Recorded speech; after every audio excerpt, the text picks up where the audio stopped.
Well done, Sean. 5 goals, 7 new faces, a clean sheet. What was the most pleasing part of that game for you? I think the way obviously everyone pulled together as a team, obviously lots of new faces in there, but obviously 5 goals and a clean sheet, we've got to be happy with that.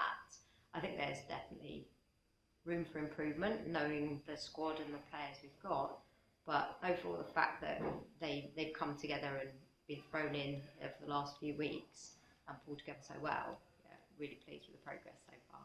Made Sarah Wiltshire the captain for the day, and she led by example, I thought. Is that part of the reason why you made that decision? Yeah, obviously Sarah's played international football. She's a quiet person, but she's got so much experience, and sometimes leading by example. You know, she is a role model, especially for the younger players. But in terms of the way she trains, the way she applies herself, and then our vice captains in Ellie and Becca are two different personalities that add something else.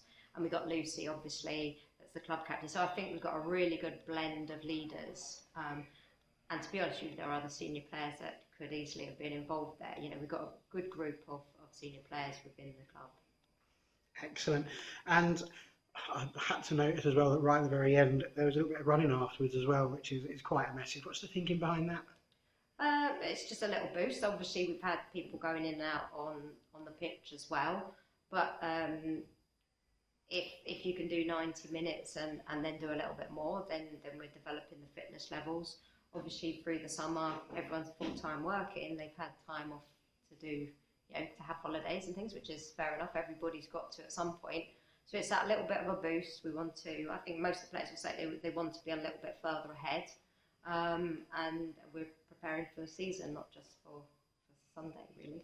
Absolutely. And of course, one last game coming up in the game against Atletico London, also known as London Seaward and Leyton Orient prior to that as well. It's a new opposition, but one that's come down rather than coming up. Does that factor into your thinking at all?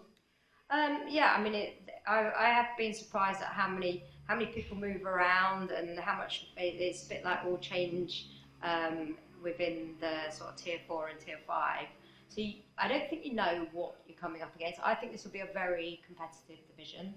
We know the obvious teams like Seaward, like Seaward and Royston that we know will be strong. But looking at the results, I think it's going to be pretty tight, and I think it's going to be an exciting division. Yeah, we're definitely looking forward to it. Thanks, Sean, and well done.